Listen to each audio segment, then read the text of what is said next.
नमस्कार दोस्तों, आप देख रहे हैं सिनेमा हॉल और मैं अजय ब्रह्मात्मज। आज मैं रिव्यू करूंगा मील पत्थर यानी माइलस्टोन। यह आज ही नेटफ्लिक्स पर स्ट्रीम हुई है।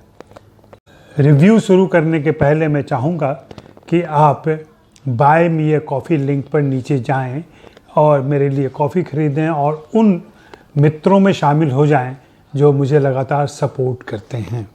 तो मील पत्थर इवान अयर की फिल्म है। इनकी पिछली फिल्म आपने सोनी देखी होगी। सोनी भी जब आई थी तो बहुत चर्चित हुई थी और यह फिल्म भी स्ट्रीम होने के पहले से चर्चा में है, क्योंकि पिछले साल सितंबर में यह वेनिस फिल्म फेस्टिवल में दिखाई गई थी। वहाँ से इस फिल्म की चर्चा शुरू हुई और काफ़ी लोगों ने पसंद किया था।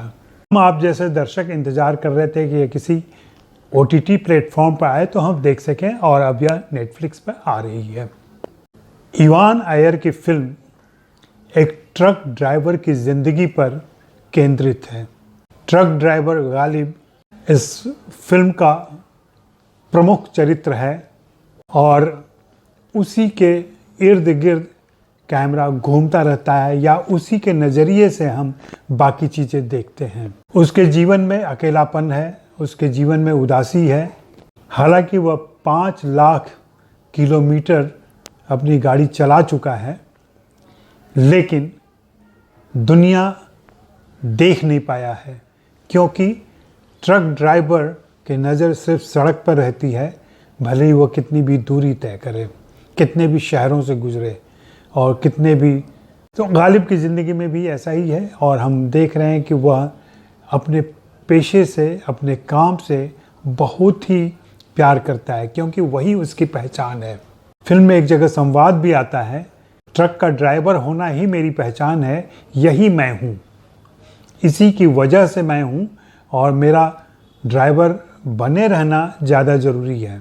हम इवान अयर के साथ उसकी निजी ज़िंदगी में भी कहीं जाते हैं, उसके प्रोफेशन में भी जाते हैं और अंदर और बाहर के इस यात्रा में बहुत सारी चीज़ें उद्घाटित होती हैं और कुछ चीज़ें छिप जाती हैं। इस फिल्म का सार धुंधलका है और उदासी है, एकाकीपन है।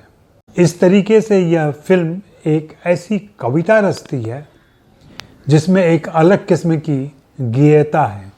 आप इसको सुन सकते हैं। दृश्यों से जो एक कविता रची गई है वही इस फिल्म का आनंद है। इवान अयर की खूबी है कि वे संवादों पर बहुत खर्च नहीं करते हैं। उनके दृश्य लॉन्ग शॉट में भी होते हैं और ज़्यादातर सिंगल टेक में होते हैं, इसलिए कि उनके कलाकार अपने भावों को एक्सप्रेस कर सकें। उन्हें बहुत ही उम्दा कलाकारों की, अभिनेता अभिनेत्रियों की ज़रूरत पड़ती है। पिछली फिल्म में भी हमने देखा था और यहाँ भी हम देख सकते हैं। 2 बड़े ही उम्दा कलाकार उन्होंने चुने हैं जो इस फिल्म के 2 किरदारों को बहुत अच्छी तरह निभाते हैं। गालिब की ज़िंदगी हम जान ही रहे हैं। गालिब की ज़िंदगी में पाश आता है और यह भी एक संयोग है या सुविचारित नाम है कि दोनों भारत के मशहूर पोएट रहे हैं, मशहूर कवि रहे हैं।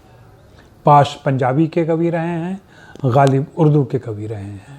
इवान ने कुछ सोच समझ के ही ये दोनों नाम रखे होंगे। पाश जब उसके जीवन में आता है, उसके साथ ट्रक की ड्राइविंग शुरू करता है, तभी इसको संकेत मिल जाता है गालिब को कि अब शायद उसकी नौकरी जाने वाली है, क्योंकि संकेत मिल चुका है। दिलबाग सिंह को इसलिए ड्राइवरी से हटा दिया गया है क्योंकि वह रात में अब गाड़ी नहीं चला सकता। इस फिल्म में भी ऐसे दृश्य आते हैं जिससे स्पष्ट हो जाता है कि अब गालिब की कमान पाश के हाथों में चली गई है। डेस्परेट होकर के गालिब उसे एक मोटी रकम देता है और कहता है कि तुम नौकरी छोड़ दो। पाश अपने भोलेपन में पूछता है कि ऐसा क्यों कह रहे हो पाजी?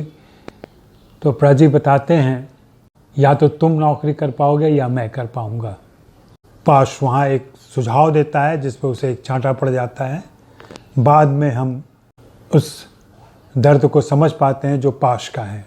इस तरीके से यह फिल्म किसी के प्रति हिंसक नहीं होती है, और न ही किसी के प्रति अतिरिक्त सहानुभूति बटोरने की कोशिश करती है, लेकिन यह फिल्म एक ड्राइवर की ज़िंदगी के उथल पुथल को और उसके समय की सच्चाई को भी एक साथ पेश करती है, क्योंकि अभी वहाँ पे खलासियों का आंदोलन भी चल रहा है।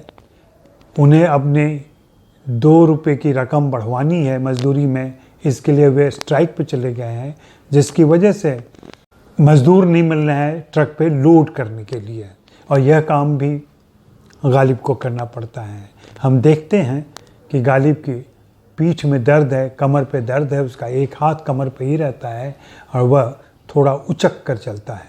शायद इस प्रोफेशन की यह तकलीफ़ है जो बाद में हमें मालूम होता है कि पाश भी पीठ के दर्द का शिकार हो चुका है। यह फिल्म उस निरंतरता को भी जाहिर करती है जो मज़दूर से मज़दूर में जाती है और फिर उस मज़दूर से आगे के मज़दूर में जाती है। कई बार ऐसा लगता है कि आपस में ये प्रतिद्वंदी हैं, लेकिन वास्तव में ये कठपुतलियाँ हैं उन मालिकों के हाथों में जो कम मजदूरी में इनसे तभी तक काम लेते हैं जब तक कि ये सड़क पर गाड़ी चलाने के लायक होती हैं। यह फिल्म अनेक सच को भी उद्घाटित करती है। मुझे यह फिल्म बेहद अच्छी लगी है और ख़ास करके इस फिल्म का जो धुंधलका है, जो एक सांवलापन है, नीले और सलेटी रंग के बीच में जो सिनेमा का सारा सीन सोचा गया है और दिखाया गया है, वह बहुत ही प्रभावशाली है। तो मैं इस फिल्म को 4 स्टार देना चाहूँगा। हिंदी फिल्म में ख़ास करके थोड़ी तब्दीली चाहते हैं, कुछ अलग देखना चाहते हैं, तो आपको इस फिल्म को देखना चाहिए। और चलते चलते फिर से मैं आग्रह करूँगा कि buy me a coffee link पर नीचे जाएं और मेरे साथ रहें। शुक्रिया, मेहरबानी, धन्यवाद।